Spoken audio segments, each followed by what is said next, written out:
First of all, thank you guys so much on all the love on the Witching Hour lyric video. I am linking it at the end of this video. If you haven't seen it yet, go check it out. And since you guys really seem to enjoy the deep dive into the Alchemized lyrics, I'm gonna make one of these for each one of the Oversoul songs. So let's go. The second Oversoul path to internal freedom is called Remembering. And the Witching Hour, despite its title, isn't actually as much about the burning of the witches specifically as it is about the systematic uprooting of our ancient wisdom and instincts. Because there is power in remembering, there is power in having roots, there is power being connected to your bloodline and ancient wisdom, and there is power of us knowing that we are cosmic creators and one of the most amazing species in the galaxy. But if humans were actually in their power, they wouldn't be participating in a clown world. We're sensitive creatures. So what we breathe, what we eat, what we drink, what we consume through our eyes and ears, all of this really makes a difference in who we are and if we're empowered or not. And so this is why I chose Remembering as the name for the second path. And this visual, this vibe is obviously very much influenced by our ancestry, by the nature, which we, by the way, are a part of. There's huge power in just being in the nature and looking how plants and animals function and what we can learn from them. The world of Witching Hour is kind of supposed to remind you all of this. So let's deep dive into these lyrics. Baby, something's happening to my body.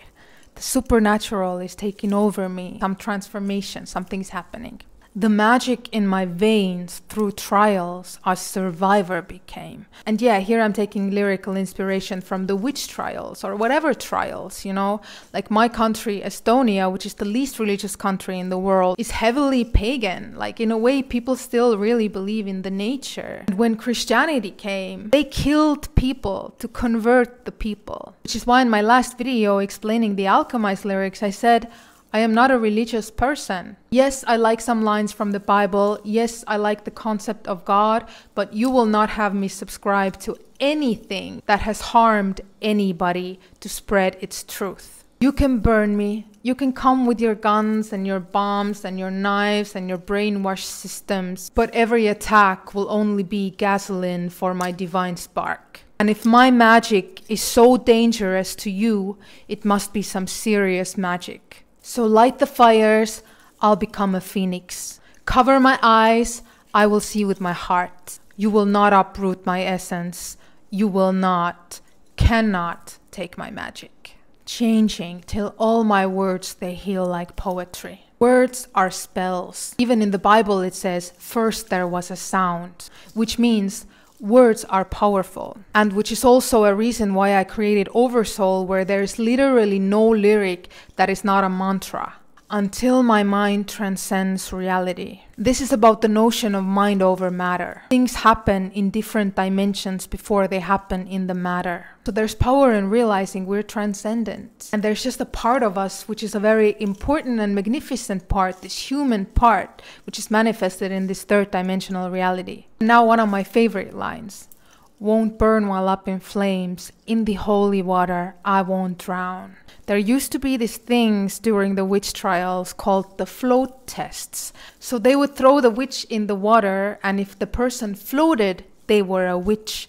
And if they drowned, well, too bad, but at least they weren't a witch. And what I mean by holy water, meaning what we preach is good, is holy, is sacred, and everyone else is going to hell. Kind of worst thing about the different religions. No water intended to kill someone is holy. And yeah, I float. I float.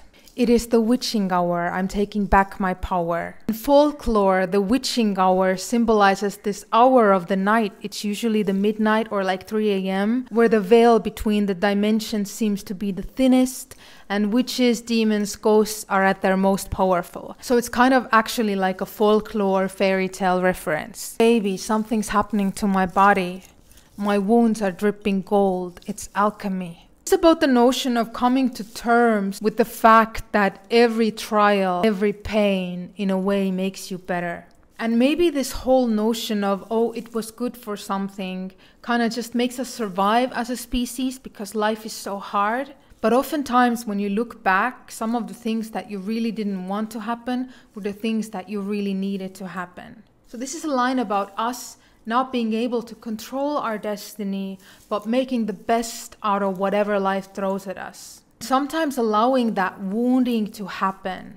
Like there's this symbolism of a wounded healer. And the message of that symbolism is that you can't really be powerfully compassionate if you haven't suffered yourself, if you haven't sacrificed. Whatever you throw at me, I will turn it into magic, I will turn it into beauty. I'm mastering the elements till nothing can kill me. Mind over matter. And if I am connected to my spirit and the spirit of everything, I am eternal, changing while wishing harm to none, so blessed be. So in witchcraft, not if you're doing black magic, but in general, there's this principle of harm to none, because there's the principle of everything that you do coming back to you threefold. And as humans, this is really hard to do, because the human experience just will really freaking test you. But I think as a rule of thumb, generally to go by in your life, saying, okay, as little harm to others as possible, preferably none, is a good guideline to live with. And blessed be is kind of like a witchcrafty blessing, which I love that I was able to kind of just like put it in the lyric. So there's like a little blessing in that lyric when you listen to it. And also when you sing along to it, because it's a huge life hack to bless everything. Really hard to freaking do sometimes, but bless the circumstance. For example, if I have like a really shitty Uber driver, then I'll leave a tip, because I'm like, listen bro, I don't know what's going on in your life. You might be going through the toughest time ever. I caught you at the wrong moment. And this is probably when you need the love the most. So here's a little tip for you. And I'm not going to be reactive of this reality. I'm going to bless this moment. And I'm not talking about fawning or putting yourself in toxic situations. I'm just saying in situations where you do have the strength, try something like this out, see if it works. I'm making peace with my mortality. This seems to be a lot of you guys' favorite line.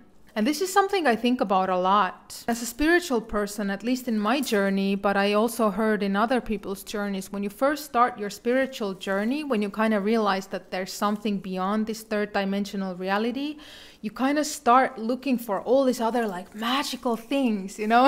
And it's funny for me to say when looking like this, but this is just play. But you start looking for all these magical things. You're like, oh, I'm a starseed, I'm a thing, I'm a that. And you kind of start leaving this third dimensional body and reality on the sidelines a little bit, as if it was a lesser thing. But it's not a lesser thing. Being a human is a magical, sacred experience. This body is a magical, sacred thing. So dropping into your humanity, dropping into your mortality, kind of like staying present through all these hardships and losses and these really hard things that we have to go through. This is what I mean by this line. I'm making peace with my mortality. I'm making peace with this human existence, not devaluing it as some lower level existence. I am just valuing it, trying to appreciate it, trying to be present with it as much as possible. At the end of the day, it really just comes down to how present you managed to be and how much you loved.